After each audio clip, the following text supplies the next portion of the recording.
with 99.35% of districts reporting Mr Zeman won the runoff election round with 51.55% of the vote to 48.44% for his opponent Jiri Drahos. ProEU academic Mr Drahos conceded defeat this afternoon before the final votes were counted. It means Mr Zeman, aged 73, has secured a second term in charge of the nation, beating ProEU academic Drahos.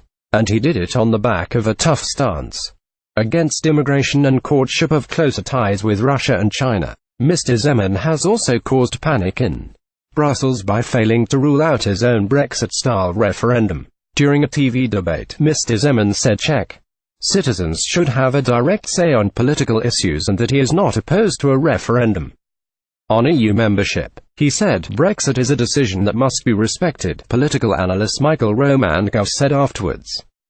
Zeman never questioned the Czech membership in the EU, but on the other hand he said he would welcome a referendum on exit, and in practice he significantly deviated from both EU and NATO. Mr Zeman blocked the Czech Republic's planned entry to the Eurozone during his first term in office. During this election campaign, he declared he was for the adoption of the common currency in principle, but he does not want to allow Czech taxpayers to pay Greek debt.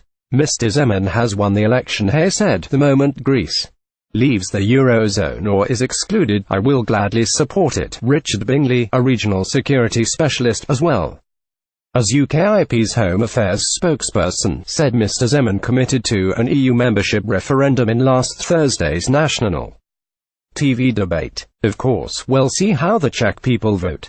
But today's result is a seismic boost for all of us pro-democracy, anti-EU campaigners. It will also send shockwaves across to expansionist EU institutions and the bullying bureaucrats." Speaking to supporters today, defeated Mr Drahos said, "We did not win, but we didn't lose either. I am terribly happy for this huge wave of energy. I am convinced this energy will not disappear, that it will stay. The Czech constitution gives presidents limited executive powers, but Mr Zeman has not hesitated to test the boundaries.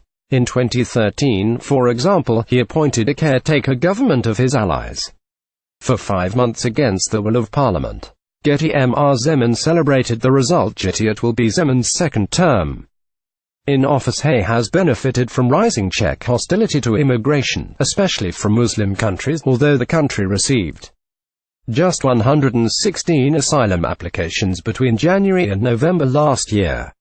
The country has a Muslim minority of just several thousand, but warnings of security risks and loss of identity feature strongly in public debate. Prime Minister Andrej Babiš, a billionaire businessman who has ruled as a caretaker since his minority cabinet lost a confidence vote in Parliament last week, backed Mr Zeman, and Mr Zeman has pledged to give Mr Babiš a second chance to form a government.